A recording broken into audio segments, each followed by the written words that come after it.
And welcome to another Board Crazy review. I am D. I am joined again by this guy. Hey everybody, it's Will. It is Will. Good job. You nailed it. That's my code name, though. Jesus. It's not my real name. What's your real name, Will? Moving on. Yeah, we're going to be reviewing Codenames Duet. Which, yes. As you may have noticed, we played on the channel this past week. If you haven't watched that yet, we encourage you to go watch the two of us give this game a try, see how we did. A valiant effort, I would say. If you haven't watched that, though, and you don't want to, but you do want to learn about this game, which is fair, we're going to run my introduction to the game right now, so that everyone's on the same page, more or less. And, yeah, you can skip that if you don't want, but we're going to get started after that. So here that goes. Codenames Duet is a game for 2 to 4 players designed by Vlaada, Chvátil, and Scot, Eaton, and published by Czech Games Edition. It is an adaptation of the popular party game Codenames, designed specifically for 2 players.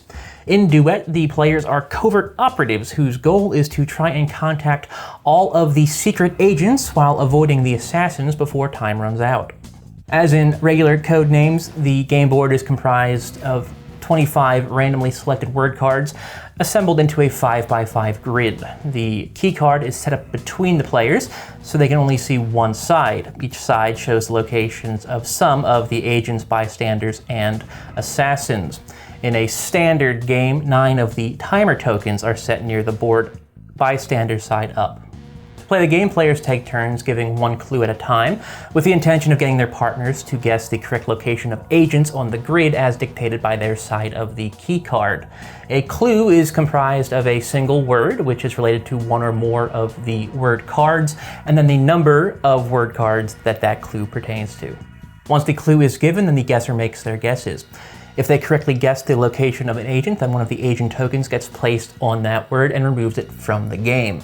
If, however, they choose a location corresponding to a bystander, then one of the bystander tokens gets placed face down and the turn is immediately over. If they happen to choose a space with an assassin on it, then the players immediately lose the game. The guesser may also voluntarily end their turn at any point and take one of the timer tokens. When they do this, it is then their turn to give a clue to their partner, and so on. The goal of the players is to correctly locate all 15 of the agents before they've either exhausted all of the timer tokens or they hit one of the assassins. Okay, so, Will, Codenames, Duet. It's like Codenames, but for 2. It is, and you have to sing the whole time. Well, no. I thought that's what this game was when I got it. You must have been I was very disappointed. Yeah. I honestly didn't think there would be any codes or anything. It's just you and I singing the whole time. Nope. No, it's just Codenames for 2 people. Okay. Yeah, and you speak. It's not musical theater. Yeah, no, just the same basic old gameplay. Honestly, though, like if you like Codenames and you like the idea of playing it with 2 people, that's like that's all you need to hear, pretty much, right? Yeah, basically that's it. No, seriously, like there's not even much we need to discuss here. Codenames is probably one of the best games of the last decade.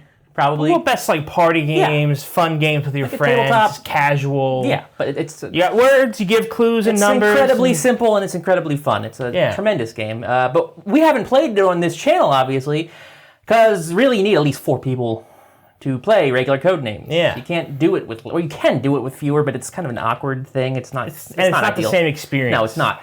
So, yeah, it's not a game that we necessarily get to play as much. I mean, it's not that we're not around, like, multiple people that often, but So having this, a game that we can play with 2 people, anyone can play with 2 people. It's just, and it's great. And it works so well. It's such a clever solution for how to condense this down into a 2-players game.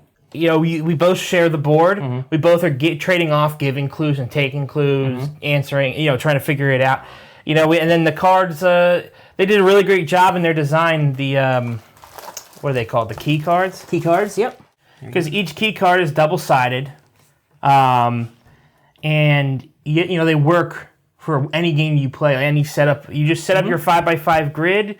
You've got your key card, and each person can see one side. And my favorite thing about the game is that one person's word that they want to like get someone to answer might be the other person's assassin. Yeah, which happened in our video, obviously. It will few happen. times. Yeah. So that's kind of terrifying. There was actually a moment where I was like, oh no, I gave away an assassin. Wait, no. It works against your that. natural instincts in this game. In this game to not, So that was a clever twist on the traditional absolutely. gameplay. Even if you are not someone who would be interested in playing this as a two-player experience very often, I still think if you're a fan of Codenames, it's worth a purchase just because you get all these new cards which you can use with the base game. In the base game. I don't know how many exactly there are. Probably says in there, but they're all double-sided, so you've got, maybe over 100 new words there to play with, and I broke the bag, D.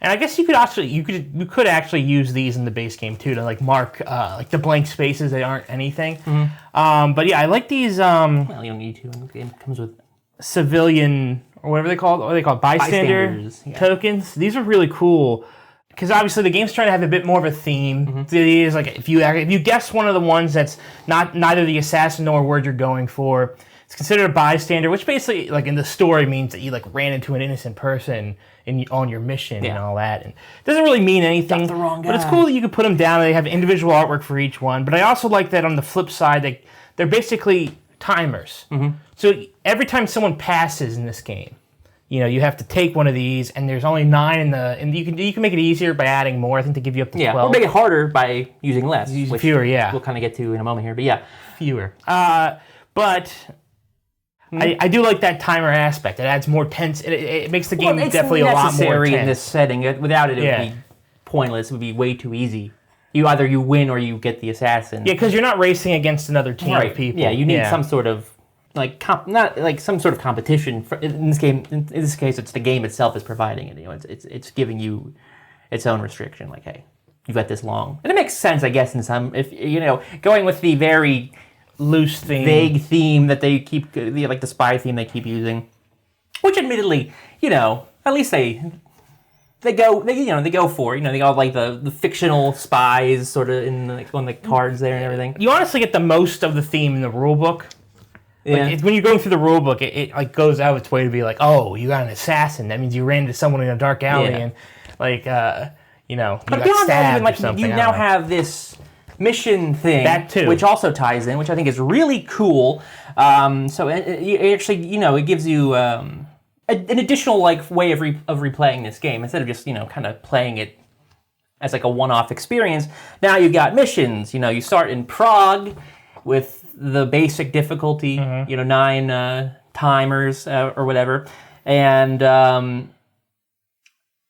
from there you can go to basically different cities around the world, and each city you go to gives you a different difficulty, which is how much time you are allotted and how many mistakes you're allowed to make. So like you could go to Berlin next, you have all 11 timers granted to you, which gives you more time, but you're only allowed to make 2 mistakes. So if you find 3 bystanders, game over, right? And that goes all, so there's, I don't know how many there are here, maybe 20 or so cities that you can go to around the world as part of your mission, which I think is great. It's. And I also like that, this means that you don't have to, you could just sit down with your spouse or your friend or your sibling or whatever, and you could do the whole thing. You could play like a whole day. You could do a long afternoon. I think it needs it more than the regular game does. Yeah. Where, in that game, you do have the competition aspect already that can kind of keep you going. And like, I feel like this one, it may not be one I'd want to replay as often as regular Codenames as it is. I do like the competitive spirit of the regular one, but I do like. I think that's a great idea as a way to keep people coming back to this one. Again, the theme is loose with the campaign, but it's just it is what it is. It's just something. It's better than nothing.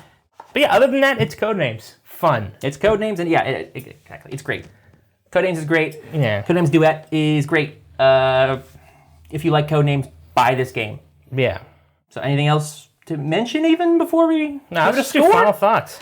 I mean, that kind of was my final thoughts. It's more Codenames. Really can't go wrong with more code. It's also it's normal Codenames. It's not like pictures or like a theme or anything like that. This is just basic Codenames for 2 people, and it's great. I will give it the full 5 stars because I love Codenames. When it comes to easy, fun party games, in this case, a party game for 2. Yeah, Well, this isn't really a party game. What's a party game for 2 people? It's not a party. It's a family game. It's a party for me. I don't have many friends, D. But 1 person. Yeah? Yeah, well, I played it with you, so what does that mean for you? I was contractually obligated to be here. It's true, it was a contract. Yeah. I didn't think about that. But no, I was going to say, so like on that kind of scale of those kind of games, yeah, this game's like an A or an A minus. On the greater scale of board games, I don't know where it lands, but yeah, you can't, if you like this series, you can't go wrong with this one. Mm-hmm. Especially if you don't have many people to play it with any given night, boom, this is the solution. Yeah. All right. Yeah, obviously, it's probably one of our shorter reviews. But, you know. It is what it is. It is what it is. We hope you liked it anyway. We hope you found it vaguely informative.